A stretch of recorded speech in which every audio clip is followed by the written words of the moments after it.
कितना दिन हो गया, जमाना हो गया मोबाइल खरीदे हुए, 3 साल हो गया। जब मोबाइल खरीदेंगे तभी ना चार्जर देगा। ए क्या हुआ, तुम पार्टी दे रही है कि नहीं दे रही है? लड़की सबको देगी हमको? हमको हम अकेले हमको पार्टी देगी बताओ? देखो ना बात, हमको आराम के साथ रख दो। अकेले तो लड़का है। अकेले तो लड़का है इसमें बताओ।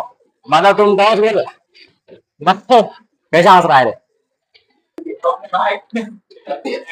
हम अकेले जाएंगे? हाँ तो बोलिए करा, 3 आदमी रहेंगे तो हम अकेले जाएंगे पार्टी लेने?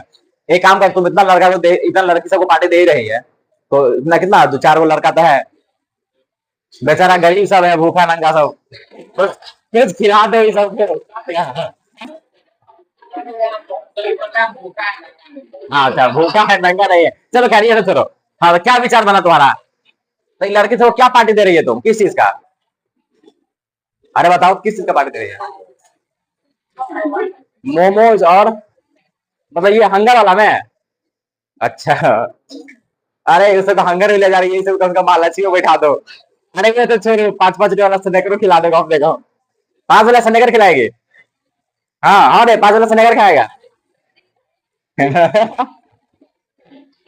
चलो ठीक है। हाँ। हम्म। चलो पढ़ाई लिखाई को आगे, ए लड़का चुप हो। तुम्हारा बर्थडे आता है, तुम देता है पार्टी? तो डाउनलोड हुआ है प्ले स्टोर से? कौन महीना में है तुम? मतलब परीक्षा तक आ रहा है तुम्हारा, बर्थडे नहीं आ रहा है? शायद आ जाएगा। हाँ। ए, कितना मजाक उड़ा रहा है रे? वही बाबू से क्या हो जाएगा। ठीक है चलो, सभी लोग इधर इधर देखो इधर, बहुत गप मार लिया तू लोग। अरे 7 बजकर, ए लड़का देखो कितना टाइम हो गया। ठीक है, हमारे पास सिर्फ 30 मिनट बचा हुआ है। ठीक है, गप नहीं मारते हैं। ठीक है, एक साविया का जन्मदिन था तो सब खिलाई थी क्या? ठीक है, छोटा पार्टी ही खिलाई थी, लेकिन मतलब क्या स्नैकर पार्टी थी क्या? 1.5 मिनट पार्टी थी, 10-10 रुपया वाला। चलो ठीक है, ये तो ये भी पार दी। लड़का सा तो वो नहीं पारता है। सोनी भी आती थी, सोनी कौन? सोनी शर्मा? गंगोर वाली सोनी अब्सेंट है आज? आज अब्सेंट है। आज तीज है तो मतलब जिस जिसकी मम्मी करती होगी सब लड़के अब्सेंट है आज।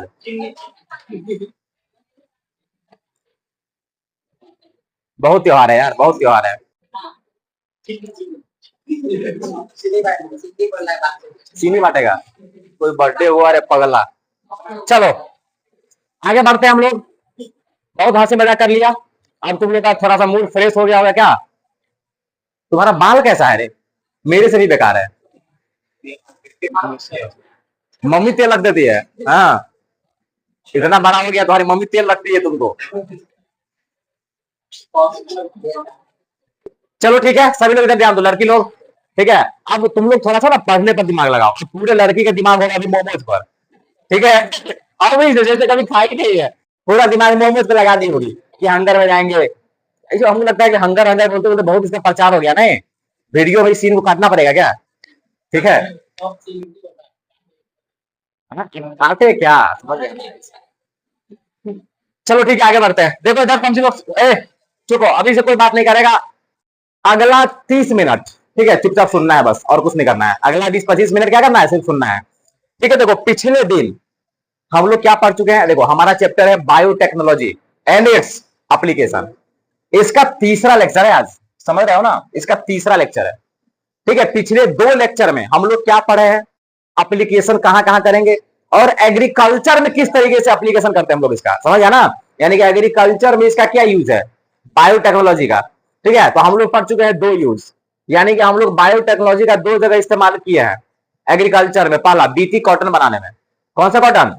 BT cotton. समझ गया ना पूरा कहानी बीटी कॉटन का? सेकेंड, सेकेंड क्या? नेमाटोड रेसिस्टेंट टोबैको प्लांट, यही ना पढ़ चुके हैं। ठीक है, तो ये 2 यूज था एग्रीकल्चर का, 2 एप्लीकेशन एग्रीकल्चर में था, किसका? बायोटेक्नोलॉजी का। आज का जो हमारा लेक्चर है, थर्ड लेक्चर, इसमें हम लोग पढ़ेंगे कि बायोटेक्नोलॉजी का मेडिसिन में कहां पर इस्तेमाल होता है।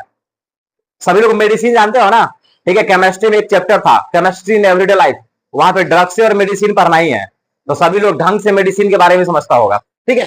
तो इस बायोटेक्नोलॉजी का हम लोग मेडिसिन की दुनिया में कहां पे इस्तेमाल करेंगे, ठीक है। लेकिन सबसे पहली बात हमारे पास यह है कि हम लोग बायोटेक्नोलॉजी का इस्तेमाल कर क्यों रहे हैं मेडिसिन में।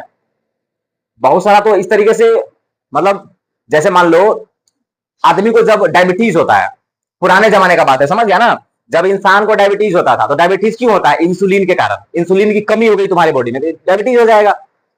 तो तुम्हारे में इंसुलिन कम है ना, तो एक काम करो, बाहर से इंसुलिन डाल दो।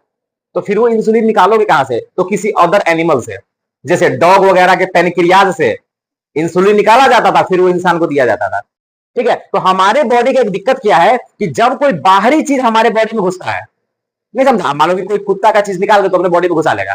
जैसे मान लो कि हम जो इंसुलिन का बात कर रहे हैं, वो डॉग के पेनक्रियाज से इंसुलिन निकाले और हम इंसान के बॉडी में डाल रहे हैं। तो जब भी कोई बाहरी चीज हम इंसान के बॉडी में डालेंगे तो हमारा बॉडी क्या करेगा, उसका विरोध करेगा और मतलब उल्टा पुल्टा रिएक्शन चालू होगा हमारे बॉडी में, ठीक है। इस बीमारी का नाम है एलर्जी। क्या नाम है, एलर्जी। यानी कि सिंपल से कहने का मतलब है कि हम जो नॉर्मली डायबिटीज वगैरह का इलाज कर रहे हैं, उसका दिक्कत क्या है कि एलर्जी हो रहा है, तब जाकर के हम लोग बायोटेक्नोलॉजी का इस्तेमाल करते हैं, समझ गया ना। और बायोटेक्नोलॉजी का इस्तेमाल करके हम लोग मेडिसिन बनाते हैं। लगभग 30 से अधिक, 30 समझ गया ना, 30 से अधिक मेडिसिन हम लोग बायोटेक्नोलॉजी के इस्तेमाल से अभी तक बना चुके हैं, जिसमें से 11-12 को तो एकदम मार्केट में दौड़ रहा है, इंडिया के मार्केट में, समझ रहे हो ना, ठीक है। तो हम लोग आज क्या पढ़ने वाले हैं, बायोटेक्नोलॉजी का application in the field of medicine, ठीक है। लेकिन आज इस टॉपिक को हम लोग खत्म नहीं कर पाएंगे, जैसे कल कहे थे ना कि आज के लेक्चर में पूरा मेडिसिन में एप्लीकेशन खत्म कर देंगे, ठीक है, लेकिन नहीं हो पाएगा, ठीक है, मेरे विचार से। तो हम लोग क्या करेंगे, इसको कल खत्म कर लेंगे, ठीक है ना। चलो तो लेक्चर को आगे बढ़ाते हैं, ठीक है। देखो क्या पढ़ने वाले हम लोग, एप्लीकेशन इन मेडिसिन, बायोटेक्नोलॉजी का एप्लीकेशन कहां पे, मेडिसिन की दुनिया में, ठीक है। तो देखो कुछ कुछ बात यहाँ पे लिखा हुआ है, छोटा छोटा बच्चा वाला बात तो यहाँ पे लिखा हुआ है, ठीक है। सबसे पहला बात क्या लिखा हुआ है, देखो, रिकम्बिनेंट डीएनए टेक्नोलॉजी का इस्तेमाल किया जाता है, ठीक है, ड्रग्स बनाने में, थेराप्यूटिक ड्रग्स बनाने में। थेराप्यूटिक ड्रग्स से क्या मतलब होता है, ठीक है, जो बीमारी की ट्रीटमेंट वगैरह में इस्तेमाल होता है, समझ गया ना। जैसे तुम लोग वो पढ़ा होगा, एंटीबायोटिक वगैरह सब पढ़े हो ना, ठीक है, केमिस्ट्री में एंटीबायोटिक, ठीक है, उसके बाद एंटीपायरेटिक और भी एनाल्जेसिक्स, बहुत सारे ड्रग्स पढ़े हुए ना हम लोग, ठीक है। वो सारा का सारा क्या है, थेराप्यूटिक ड्रग्स है, ठीक है। यानी कि जो बीमारी वगैरह के ट्रीटमेंट समय इस्तेमाल किया जाता है उसको हम बोलते हैं थेराप्यूटिक ड्रग्स, ठीक है। तो आजकल हम लोग क्या कर रहे हैं, जो रिकम्बिनेंट डीएनए टेक्नोलॉजी है, इसका इस्तेमाल करके थेराप्यूटिक ड्रग्स बना रहे हैं बहुत ही बड़ी मात्रा में, समझ गया। यानी कि इसका हम मास प्रोडक्शन कर रहे हैं और ये सेफ है, पता है तुमको, ये सेफ है और ये मोर इफेक्टिव है, ठीक है। जैसे हम लोग बाहर से अगर इंसुलिन डाल रहे थे तो वो सेफ नहीं था हमारे बॉडी के लिए, एलर्जी कर रहा था, बट ये सेफ है, ठीक है। ये बात याद रखना है। क्यों इस्तेमाल कर रहे हैं, जो कि यहाँ पे लिखा हुआ है, जो प्रोडक्ट है अगर नॉन ह्यूमन सोर्स से प्राप्त किया गया है, जैसे इंसुलिन हम नॉन ह्यूमन यानी कि जानवर से निकाल रहे हैं, ठीक है। तो जब हम नॉन ह्यूमन सोर्स से उसको डालते हैं इंसान के बॉडी में, तो वो अनवांटेड इम्यूनोलॉजिकल रिस्पॉन्स पैदा करता है, ठीक है, जिसको हम लोग क्या बोलते हैं, एलर्जी बोलते हैं। लेकिन रिकम्बिनेंट के द्वारा, रिकम्बिनेंट टेक्नोलॉजी के द्वारा जो ड्रग्स बनेगा उसमें ये खेला नहीं होगा, ठीक है। तो ये तो हम बता चुके हैं, लगभग 30 से अधिक रिकम्बिनेंट थेराप्यूटिक्स हम लोग अभी तक बना चुके हैं, थेराप्यूटिक्स बना चुके हैं, जिसमें 12 मार्केट में दौड़ रहा है, इंडिया के मार्केट में, ठीक है ना। तो ये देखो थोड़ा सा बस इंट्रोडक्शन दे दिया है कि मतलब हम लोग मेडिसिन में बायोटेक्नोलॉजी का इस्तेमाल करके क्या कर सकते हैं, ठीक है ना। तो ये बात याद रखना है। अब हम लोग बायोटेक्नोलॉजी का इस्तेमाल 3 जगह करते हैं, यानी कि हम लोग 3 काम कर चुके हैं अभी तक, 3 काम हमारे क्लास में दिया हुआ है, हमारे सिलेबस में दिया हुआ है, 3 चीज, ठीक है ना। सबसे पहले हम लोग इंसुलिन बनाएंगे, क्या बनाएंगे, इंसुलिन, यानी कि बायोटेक्नोलॉजी का इस्तेमाल करके हम लोग इंसुलिन बनाएंगे, समझ गया ना। इस इंसुलिन को हम लोग बोलते हैं हिम्यूलिन, क्या बोलते हैं, हिम्यूलिन, ये बात याद रखना है। तो अगर हमसे कोई पूछेगा हिम्यूलिन क्या है, तो ये एक प्रकार का इंसुलिन है, समझ गया ना। हिम्यूलिन क्या है, एक प्रकार का इंसुलिन है, यानी कि हम लोग रिकम्बिनेंट डीएनए टेक्नोलॉजी के द्वारा जो इंसुलिन बनाते हैं उसका नाम होता है हिम्यूलिन, जो हिम्यूलिन नाम से मार्केट में बिकता है, ठीक है ना। तो याद रखना है। तो जेनेटिकली इंजीनियर्ड इंसुलिन, यानी कि हम लोग इंसुलिन को बनाएंगे जेनेटिक, मतलब ये इस इंजीनियरिंग, जेनेटिक इंजीनियरिंग का यूज करके, ठीक है। उसके बाद सेकंड नंबर जीन थेरेपी, ठीक है, और लास्ट में मोलिक्यूलर डायग्नोसिस। आज के इस वीडियो में, आज के इस क्लास में, समझ गया ना, हम लोग ये 2 चीज पढ़ लेंगे, समझ गया? हम जेनेटिकली इंजीनियर्ड इंसुलिन भी पढ़ लेंगे और क्या पढ़ लेंगे, जीन थेरेपी भी पढ़ लेंगे। समझ गया ना? बाकी मॉलिक्यूलर डायग्नोसिस इसमें पीसीआर आएगा, ठीक है ना, ये कल पढ़ेंगे। ठीक है, तो चलो सबसे पहले अगर मान लो कि हमें ये पढ़ना है कि हम लोग इंसुलिन को कैसे बनाएंगे बायोटेक्नोलॉजी का इस्तेमाल करके, समझ गया ना? इससे पहले हम क्या करते हैं, थोड़ा सा इंसुलिन के बारे में जानने का प्रयास करते हैं। ठीक है, ये इंसुलिन क्या है? ठीक है, तो इसमें बताने जैसा कुछ है नहीं, सभी लोगों को मालूम है कि इंसुलिन क्या है, एक हार्मोन का नाम है। किसका नाम है? हार्मोन का नाम है। अरे इंसुलिन किसका नाम है? हार्मोन का नाम है। ये बनाता कौन है? ठीक है, ये बनाता है पेनक्रियाज। कौन बनाता है? पेनक्रियाज। पेनक्रियाज को हिंदी में बोलते हैं अग्नाशय। क्या बोलते हैं? तो हमारा जो पेनक्रियाज होता है, ये अंग का नाम है, पेनक्रियाज ऑर्गन है। तो ये पेनक्रियाज क्या करता है? इंसुलिन बनाता है। ठीक है, लेकिन पेनक्रियाज में कौन बनाता है? ठीक है, तो पेनक्रियाज में एक होता है आइलेट्स ऑफ लैंगरहैंस। क्या होता है? Islets of Langerhans. ठीक है, मतलब पूरा का पूरा जो पेनक्रियाज होता है, हम लोग उसको दो टाइप में बांटते हैं। समझ गया ना? उसमें से कुछ सेल्स को बोलते हैं आइलेट्स ऑफ लैंगरहैंस। ठीक है, तो अगर हमसे कोई पूछेगा इंसुलिन कौन बनाता है, तो पेनक्रियाज। इंसुलिन कौन बनाता है? लेकिन पेनक्रियाज में कौन? तो आइलेट्स ऑफ लैंगरहैंस। समझ गया ना? अब देखो आइलेट्स ऑफ लैंगरहैंस में भी स्पेशल सेल होता है जिसका नाम होता है बीटा सेल। कौन सा सेल? Beta cell. ठीक है, तो इंसुलिन कौन बनाता है? पेनक्रियाज। पेनक्रियाज में कौन? Islets of Langerhans. उसमें कौन? Beta cell. समझ गया ना? यानी कि अगर हम इस फंडा को गाइड कर दे, यानी आइलेट्स ऑफ लैंगरहैंस अगर हम नहीं बोले, ठीक है, तो हम डायरेक्ट ऐसा भी बोल सकते हैं कि इंसुलिन पेनक्रियाज का बीटा सेल बनाता है। समझ गया ना? पेनक्रियाज का बीटा सेल बनाता है। देखिए, अब ये इंसुलिन का क्या काम है? ये हमारे बॉडी में ग्लूकोज के लेवल को कंट्रोल करता है। समझ गया ना? यानी कि ग्लूकोज को बढ़ने नहीं देता है। ग्लूकोज को बढ़ने से क्या करता है? रोकता है। याद रखना, अगर मान लो कि हमारे बॉडी में इंसुलिन की कमी हो जाए, ठीक है, यानी कि हम क्या कर रहे हैं, अगर हमारे बॉडी में इंसुलिन की डेफिशिएंसी हो जाए, किसकी कमी हो जाए?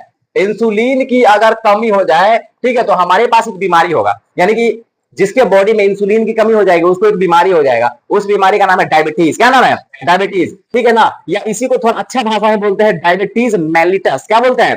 Diabetes mellitus. ये बात याद रखना है, ठीक है ना? क्या बोलेंगे उसको? Diabetes mellitus. ठीक है, या जनरली हम लोग इसको डायबिटीज बोल देते हैं। ठीक है, तो इंसुलिन की कमी से कौन सा डिजीज होगा? डायबिटीज मेलिटस होगा। समझ गया ना? अब देखो, इंसुलिन की कमी से ये बीमारी हो रहा है, ठीक है, तो ये बीमारी ठीक कैसे होगा? इसका सिंपल उपाय है, ठीक है, तुम बाहर से इंसुलिन डालो।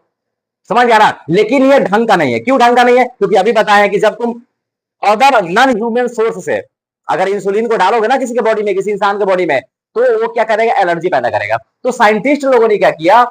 रिकम्बिनेंट डीएनए टेक्नोलॉजी का इस्तेमाल करके इंसुलिन बनाने का प्रयास किया। समझ गया ना? ठीक है, तो इंसुलिन कैसे बनाएगा, इससे पहले फिर थोड़ा और जानते हैं इंसुलिन के बारे में। समझ गया ना? देखो, अगर हम इंसुलिन के स्ट्रक्चर के बारे में बात करें, किसके बारे में बात करें?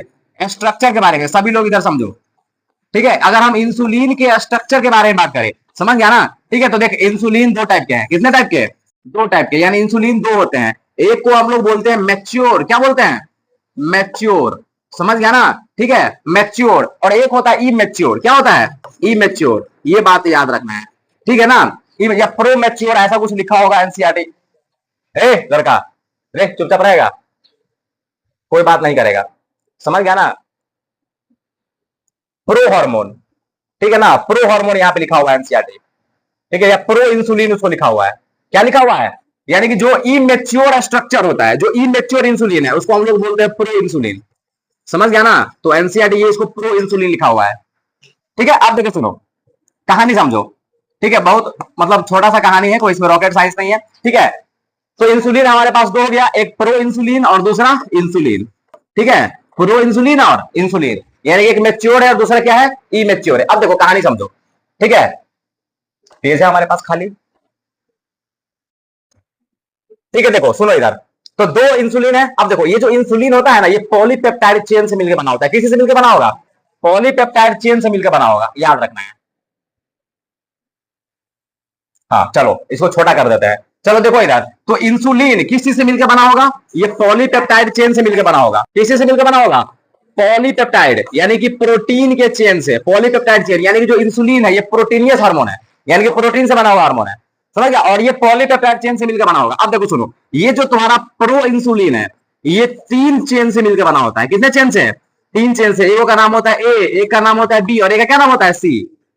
समझ गया ना? ये बात याद रखना है। यानी कि जो प्रो इंसुलिन है, ये 3 पॉलीपेप्टाइड चेन से मिलकर बना होता है, ए बी और सी, याद रखना है। लेकिन जो इंसुलिन होता है, जो मैच्योर इंसुलिन है, ठीक है, ये 2 ही पॉलीपेप्टाइड चेन से मिलकर बना होगा, समझ गया ना। उसमें से एक का नाम है ए और दूसरा क्या नाम है, बी, समझ गया ना। तो इतना कहानी इंसुलिन के बारे में याद रखना है। ये इंसुलिन का कहानी हो गया, ठीक है। तो ये इंसुलिन का कहानी हो गया, ठीक है। कि इंसुलिन क्या है, हार्मोन है, पेनक्रियास बनाता है, अगर इसकी कमी है तो डायबिटीज होगा। इसके स्ट्रक्चर के बारे में बात करें तो इंसुलिन 2 है, प्रो इंसुलिन और insulin. Pro insulin 3 polypeptide chain से मिलकर बना हुआ, ए बी और सी, ठीक है। लेकिन जो मैच्योर है, यानी कि जो इंसुलिन है, ठीक है, वो 2 ही चेन से मिलकर बना हुआ। यानी कि देखो, जब इमेच्योर से मैच्योर इंसुलिन बनता है तो एक चेन गायब हो जाता है, ठीक है। ये बात याद रखना है। मतलब हमारे बॉडी में अगर हम मैमल्स का बात करें तो मैमल्स में इंसुलिन इमेच्योर फॉर्म में ही बनता है, ठीक है। यानी कि जब बनेगा शुरू में तो उसके पास 3 चेन होगा, लेकिन जैसे ही वो इंसुलिन में कन्वर्ट होगा, यानी कि मैच्योर होगा, एक चेन क्या हो जाएगा, गायब हो जाएगा,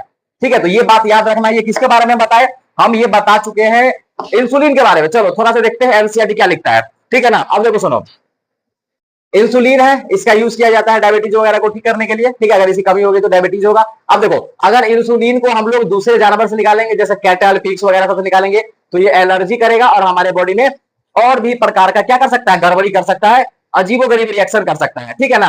अब यहां पर हम लोग क्या करते हैं, बायोटेक्नोलॉजी का इस्तेमाल करके इंसान का इंसुलिन बना सकते हैं और बैक्टीरिया का इस्तेमाल करके, समझ गया ना। तो हम लोग इंसान के लिए जो इंसुलिन सही है वो इंसुलिन बना सकते हैं और बैक्टीरिया का इस्तेमाल करके बना सकते हैं, रिकॉम्बिनेंट टेक्नोलॉजी का इस्तेमाल करके बना सकते हैं, ठीक है। कैसे बनाएंगे अभी बात करते हैं, ठीक है ना। चलो अब देखो, थोड़ा सा और बात लिखा हुआ है। जो इंसुलिन है ना, ये 2 पॉलीपेप्टाइड चेन से मिलकर बना होता है। उसमें से एक का नाम होगा चेन ए, दूसरा क्या नाम होगा, चेन बी, समझ गया ना। ये बात याद रखना है। अब देखो, जैसे मान लो ये चेन ए है, ठीक है, जैसे मान लो कोई चेन ए है, जैसे मान लो ये अरे थोड़ा सा समझो इधर, जैसे मान लो ये चेन ए है और ये क्या है, चेन बी है, तो ये दोनों एक बॉन्ड से जुड़ा होगा। किससे जुड़ा होगा, एक बॉन्ड से, जिसका नाम होगा क्या, डाइसल्फाइड बॉन्ड। कौन सा बॉन्ड, डाइसल्फाइड बॉन्ड। ये बात याद रखना है, ठीक है ना। तो दोनों का दोनों चेन किससे जुड़ा हुआ होगा, डाइसल्फाइड ब्रिज या डाइसल्फाइड बॉन्ड से जुड़ा हुआ होगा। ये बात याद रखना है, ठीक है ना। अब देखो सुनो, मैमल्स का अगर हम बात करें तो इंसुलिन प्रो हार्मोन के रूप में बनता है, अभी बताया ना, यानी कि इमेच्योर फॉर्म में बनता है, ठीक है ना, जो बाद में जाकर के मैच्योर हो जाता है, ठीक है। अब ये जो प्रो हार्मोन है, ठीक है, वो एक एक्स्ट्रा चेन से मिलकर बना होता है, जिसका नाम होता है सी पेप्टाइड। क्या नाम होता है, जब इसका मैच्योरेशन होता है तो ये रिमूव हो जाता है, यानी कि गायब हो जाता है, ठीक है। ये पिक्चर को समझो जरा, ठीक है। देखो ये 2 चेन है, एक ब्लू वाला एक येलो वाला, ठीक है। और देखो ये डाइसल्फाइड बॉन्ड से जुड़ा हुआ है ना, देखो आराम से क्लियरली दिख रहा होगा, ठीक है। लेकिन ये देखो, ये प्रो इंसुलिन है तो इसमें 3 चेन है, एक ब्लू वाला, एक ग्रीन वाला, एक ब्लैक वाला, देखो 3 चेन है, ठीक है। लेकिन जब ये बाद में, ठीक है, मैच्योर होता है तो देखो ये सी वाला हट गया ना, अरे सी वाला क्या हो गया, हट गया। देखो ये 2 ही बचा हुआ है, ठीक है। तो पूरा जो कहानी यहां पर हम समझा है वो यहां पे लिखा हुआ है। देखो सुनो, अब आता है थोड़ा सा कहानी।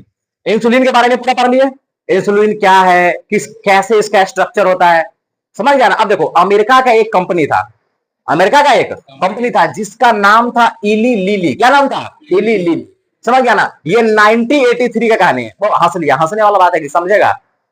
देखो ना, ये सोचो ना कि तुम अमेरिका कितना दिमाग लगा रहा है, ठीक है। देखो 1983 में, समझ रहा है ना, 1983 में ही ये दिमाग लगा रहा है कि इंसुलिन को हम बायोटेक्नोलॉजी के इस्तेमाल से लैब में बना लेंगे, समझ गया ना। लेकिन हमें बनाने की जरूरत नहीं है ना, क्योंकि अगर तुम्हें डायबिटीज हो रहा है तो ठीक हो जाएगा। सुबह शाम गोमूत्र का सेवन करो, समझ गया ना, तो डायबिटीज आराम से ठीक होगा, ठीक है। ये लिखा हुआ है हमारे ग्रंथों में, तो हमारे यहाँ तो सब कुछ पहले से लिखा हुआ है, तो हमें जरूरत ही नहीं है लैब में बनाने का इंसुलिन, समझ गया ना भाई। अमेरिका को जरूरी था तो बना रहा है, फायदा नहीं, ठीक है। तो डायबिटीज कैसे ठीक होगा जी, गोमूत्र का सेवन किया जाए, मतलब कुछ भी बीमारी है गोमूत्र का सेवन करो, समझ गया ना, ठीक है। तो ये है हमारा, ठीक है। हाँ चलो चलो देखो इधर, हाँ तो पूरा इंसुलिन समझ गया सब लोग, ए लड़का, अरे इंसुलिन समझे, लड़की लोग समझ रही है इंसुलिन, ठीक है। अब देखो, अब हम समझ गए इंसुलिन में 2 चेन है, एक ए और दूसरा। अब देखो, अमेरिका का एक कंपनी है इली लिली, 1983 में ये क्या किया, ये दिमाग लगाया कि किसी तरीके से हम लैब में अगर अल्फा मतलब ए चेन और बी चेन अगर बना ले तो बाद में जाकर के हम इंसुलिन बना सकते हैं, समझ गया ना। ये कंपनी दिमाग लगा रहा है 1983 में कि इंसुलिन 2 चेन से मिलकर बना हुआ है। अगर हम दोनों चेन को बायोटेक्नोलॉजी का इस्तेमाल करके लैब में अगर हम बना लेते हैं तो हम इंसान के इंसुलिन को लैब में बना लेंगे, समझ गया ना। तो 1983 में क्या किया, जो इली लिली कंपनी था, जो अमेरिकन कंपनी है, समझ गया ना, उन्होंने क्या किया, जो डीएनए का सीक्वेंस था ए और बी चेन का, वो बना लिया। समझ गया ना, ये बात याद रखना है, ठीक है। मतलब समझ में क्या किया, वो जो तुम्हारा कंपनी है इली लिली, ठीक है, देख वहां पर चेन ए है और दूसरा क्या है, चेन बी है। समझ गया ना, इसको आर्टिफिशियल बना लिया।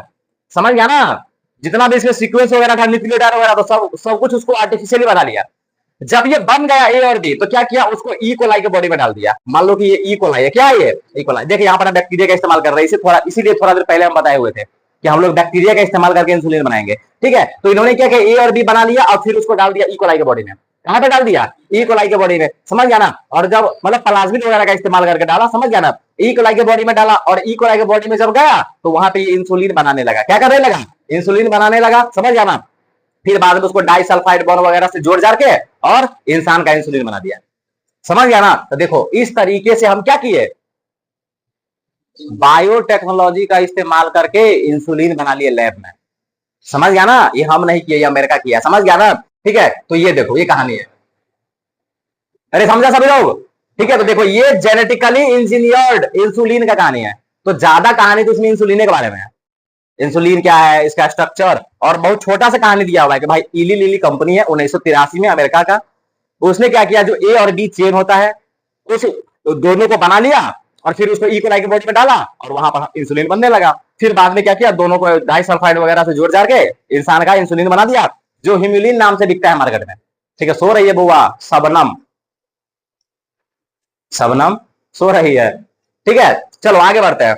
तो ये सब लोगों को समझ में आया, ठीक है। चलो अब मुद्दा है हमारा जीन थेरेपी। कौन सा therapy, gene therapy. Gene therapy किसको बोलेंगे, ठीक है, जीन थेरेपी किसको बोलेंगे। देखो इधर सुनो, जब हम लोग रिप्रोडक्शन पढ़ रहे थे ना, सुनो सभी लोग, जब हम लोग रिप्रोडक्शन पढ़ रहे थे तो वहां पर एक टेक्नोलॉजी था जिसका नाम था एमिनोसेंटेसिस, याद है।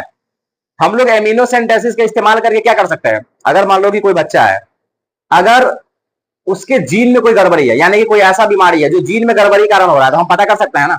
ठीक है, अब सोचो कि अगर किसी आदमी को ऐसा बीमारी हो जाए जो जीन से संबंधित है, उसको ठीक करना बहुत ज्यादा मुश्किल है, बहुत ज्यादा मुश्किल है ना। तो हम लोग क्या करते हैं, उसको ठीक करने के लिए जीन थेरेपी का इस्तेमाल करते हैं। किसका इस्तेमाल करेंगे, जीन थेरेपी का। इसमें क्या करेंगे, जैसे मान लो कि कोई जीन गड़बड़ है, जैसे मान लो कि हमने पता किया, हमको पता चला कि चल, जैसे मान लो कि हमारे पास एक डीएनए हो गया उसका, ठीक है, या जीन है, मान लो कि एक बंदा है जिसको बीमारी है, समझ गया ना, और ये मान लो डीएनए है, और हमें पता चला क्या कि ये जो एटी है ना, यहाँ पर गड़बड़ी है, यानी कि अगर एटी के बदला यहाँ पर जीसी हो जाता तो ये बीमारी ठीक हो जाता। तो हम क्या करेंगे, इसको हटाएंगे यहाँ से, समझ गया ना, इसको हटा देंगे, रिप्लेस कर देंगे, और इसके बदला दूसरा को रख देंगे, तुम्हारा बीमारी ठीक हो जाएगा। This process is known as gene therapy. समझ गया ना, यानी कि जीन थेरेपी जीन को करेक्ट करने के लिए इस्तेमाल किया जाता है। समझ गया ना, यानी कि अगर कोई जीन डिफेक्ट डिजीज है, जीन में गड़बड़ी के कारण अगर कोई बीमारी हुआ है, समझ गया ना, तो उसको ठीक करने के लिए इसका इस्तेमाल किया जाता है। इसमें हम क्या करते हैं, जीन को इंसर्ट किया जाता है सेल में, समझ गया ना, ताकि हेरिडिटरी डिजीज क्या हो जाए, ठीक हो जाए। समझ गया ना, यानी कि जो नॉन फंक्शनल जीन है हम लोग उसको हटाएंगे, और जो अच्छा वाला जीन है उसको क्या करेंगे, उसमें डालेंगे। समझ गया ना, देखो इसका नाम है जीन थेरेपी। तो जीन थेरेपी एक ऐसा टेक्नोलॉजी है जिसके द्वारा जो नॉन फंक्शनल जीन है हम लोग उसको क्या कर सकते हैं, रिप्लेस करके बीमारी वगैरह ठीक कर सकते हैं, जेनेटिक डिसऑर्डर ठीक कर सकते हैं। तो ये जीन थेरेपी है। समझ गया ना। अब देखो जीन थेरेपी का सबसे इस्तेमाल किया गया था इस लड़की के बीमारी को ठीक करने के लिए। ये लड़की को देखो, समझ गया ना, लड़की को देखो मतलब थोड़ा समझो, समझ गया, लड़की को देखना नहीं है, मतलब समझो थोड़ा सा, ठीक है। देखो ये लड़का, समझो इधर, लड़की को समझना बहुत मुश्किल है, मतलब कहानी सुनो इस लड़की के बारे में जो हम समझा रहे हैं, समझ गया ना, ठीक है। न लड़की को देखना है ना लड़की को समझना है। अभी तो बायोलॉजी समझ, फिजिक्स समझ, केमिस्ट्री समझ गया ना, ठीक है। अभी इसमें तुम्हारा हालत खराब है, इसको क्या समझेगा तुम, ठीक है। आज तो कोई नहीं समझ पाया, समझ गया ना। किसी महान इंसान ने कहा है, एक साइंटिस्ट था, समझ गया ना, ठीक है, उन्होंने रिसर्च करना चालू किया, ठीक है, कि पत्नी क्या होती है, समझ गया ना, यानी कि पत्नी को समझने का प्रयास किया। फिर उसने 4-5 साल तक रिसर्च किया, ठीक है। अब उसको यही नहीं समझ में आ रहा है कि ये साइंस क्या होता है, समझ गया ना, ठीक है। तो औरतों को समझना मुश्किल काम है, ठीक है। खैर चलो, तो लोग ऐसा नहीं ना सोच रही है कि हम मजाक उड़ा रहे हैं लड़कियों का, बिल्कुल नहीं, ठीक है। समझ गया, समझ रही है ना, हम आज तक लड़की का भी मजाक ही नहीं उड़ाए हैं, ठीक है, ठीक है ना। लड़की देवी का रूप है, ऑलवेज रिस्पेक्ट, इसीलिए हम बीटीएस का भी कभी बुराई नहीं करते हैं, समझ गया ना, प्रत्येक महिला को रिस्पेक्ट करना चाहिए, समझ गया ना। ठीक है चलो, हाँ सुनो, अरे भाई टाइम अपने पास कम है, समझो जरा। ठीक है देखो, इस लड़की की कहानी तुमको सुनाते हैं, इसके साथ क्या समस्या था। देखो ये लड़की थी, ठीक है ना, 4 साल की, कितने साल की, 4 साल की लड़की थी। अभी ये बड़ी हो गई है, ये तब का कहानी सुना रहा है जब ये 4 साल की थी। ठीक है ना, इसको एक बीमारी था, क्या था इसको, एक बीमारी। उस बीमारी का नाम था एडीए डेफिशिएंसी, एडीए डेफिशिएंसी, समझ गया ना। ठीक है देखो इधर सुनो, ए लड़का, यानी एडीए क्या है, एडीए एक एंजाइम का नाम है। एडीए किसका नाम है, एंजाइम का, समझ गया ना। इस एंजाइम का फुल फॉर्म क्या है, एडिनोसिन डी एमिनेज। एडीए का मतलब ये हुआ एडिनोसिन डी एमिनेज, ये एंजाइम है, समझ गया ना। ठीक है, अब देखो ये एंजाइम को लेकर हम क्या करेंगे। ठीक है, तो ये जो एडीए है ना, ये क्या है, एक एंजाइम है। अब देखो ये जो एंजाइम है, ये टी लिम्फोसाइट के मैचुरेशन में मदद करता है। ए लड़का, ये टी लिम्फोसाइट के मैचुरेशन में मदद करता है। ठीक है, अब तुम सोचो कि अगर किसी के बॉडी में एडीए नहीं बनेगा, ठीक है, तो उसमें टी लिम्फोसाइट का मैचुरेशन नहीं होगा। जब टी लिम्फोसाइट तुम्हारा काम नहीं करेगा, ठीक है ना, तो आदमी थोड़ी जिंदा रह पाएगा, बहुत लंबा समय तक जिंदा नहीं रह पाएगा, क्योंकि टी लिम्फोसाइट हमारे बॉडी बहुत शानदार शानदार काम करता है, समझ गया ना। ठीक है, जिसमें सबसे पहला काम क्या है, इसका इम्यूनिटी, समझ रहे हो ना। तो अगर ये टी लिम्फोसाइट मैच्योर नहीं हुआ तो पूरा सिस्टम गड़बड़ा जाएगा। यानी कि एडीए का कमी हो जाना बहुत मुश्किल खड़ा कर सकता है। अब एडीए का कमी क्यों था, क्योंकि एडीए एक जीन बनाता है, एक जीन था जो एडीए बनाने का काम करता है, और वो जीन में गड़बड़ी हो गया था इस लड़की के उस जीन में। यानी कि एक 4 साल की लड़की थी, उसके उस जीन में गड़बड़ी हो गया था, जो जीन एडीए एंजाइम बनाता था, जिसके कारण इस लड़की को एक बीमारी हो गया था, जिसका नाम क्या था, एडीए डेफिशिएंसी, समझ गया ना। अब इसको कैसे ठीक किया जाए, ठीक है, इसका 2-3 उपाय है, जिसमें सबसे पहला उपाय है, एडीए एंजाइम का कमी हो गया है ना, तो तुम उसको बाहर से डाल दो, सिंपल। एडीए एडीए एंजाइम को लाओ और उसको क्या करो, बाहर से डाल दो। ठीक है, तो अभी हम बताएं कि भाई तुम केमिकल डालोगे तो तुम्हारा बॉडी उसमें एडजस्ट नहीं कर पाएगा, पहला समस्या। दूसरा समस्या, भाई कब तक केमिकल डालेगा, वो परमानेंट इलाज थोड़ी हुआ, क्या तो दिक्कत वाला बात है ना। तो पहला उपाय क्या था कि केमिकल डाल दो बाहर से, जो एंजाइम में कमी है एंजाइम बाहर से डालो, लेकिन ये परमानेंट इलाज नहीं है पहला। तो दूसरा उपाय क्या था, देखो ये टी लिम्फोसाइट कौन बनाता है, बोन मैरो, कौन बनाता है, बोन मैरो, ये जानता होगा तू लोग, 11वीं क्लास में पढ़ा होगा, बोन मैरो बनाता है टी लिम्फोसाइट। तो तुम ऐसा करो ना, बोन मैरो को हटा दो, नया बोन मैरो लगा दो, यानी कि बोन मैरो ट्रांसप्लांटेशन। ठीक है, तो ये भी परमानेंट इलाज नहीं है, समझ गया ना, क्योंकि जीने में तुम्हारा गड़बड़ी है, तो तू कितना चेंज करेगा इसको, बोन मैरो को कितना बार बदलोगे, ठीक है ना। तो ये भी परमानेंट इलाज नहीं था, समझ गया ना। तो लास्ट में क्या किया गया, बायोटेक्नोलॉजी का इस्तेमाल किया गया, जीन थेरेपी का इस्तेमाल किया गया इसको ठीक करने के लिए, समझ गया ना। ठीक है, कैसे ठीक किया गया, थोड़ा सा आते हैं हम, समझ गया ना। तो उसमें क्या किया, बायोटेक्नोलॉजी के द्वारा एक जीन था, जो जीन एडीए बना रहा था, तो उस जीन को इसके सेल में डाल दिया, लेकिन वो भी परमानेंट इलाज नहीं है। परमानेंट इलाज क्या है कि तुम इस जीन को एम्ब्रियोनिक स्टेज में डालो, यानी कि बच्चा के पैदा होने से पहले तुमको पता चलना चाहिए कि इसको ये बीमारी है, और तभी तुम ये वाला जीन डाल दो जो एडीए बना रहा है, तब जाकर के वो परमानेंट इलाज है, समझ गया ना। तो हम क्या करेंगे, बायोटेक्नोलॉजी का इस्तेमाल करके जो जीन एडीए बना रहा था उस जीन को बॉडी में डाल देंगे, सेल में डाल देंगे, समझ गया ना। हो गया, इसी का नाम है जीन थेरेपी, और इस लड़की का इलाज इसी तरीके से किया गया था, समझ गया ना। तो एक देखो, जीन थेरेपी का सबसे पहला इलाज 1990 में किया गया था, एक 4 साल की लड़की को, जिसको कौन सा बीमारी था, एडीए डेफिशिएंसी, समझ गया ना। ठीक है, ये क्यों हो रहा था, तो इसका कारण था डिलीशन ऑफ जीन, समझ गया ना। जो एडीए एंजाइम बना रहा था उस जीन का डिलीशन हो गया था, यानी कि जीने गायब हो गया था, समझ गया ना। तो इसका ट्रीटमेंट कैसे कैसे हो सकता है, बोन मेरो ट्रांसप्लांटेशन के द्वारा, या नहीं तो एंजाइम रिप्लेसमेंट, मतलब एंजाइम रिप्लेसमेंट का क्या मतलब है कि उसको बाहर से एंजाइम देते रहो, समझ गया ना। ठीक है, लेकिन समझ गया ना, ये कंप्लीटली क्यूरेटिव नहीं था, यानी कि परमानेंट इलाज नहीं था।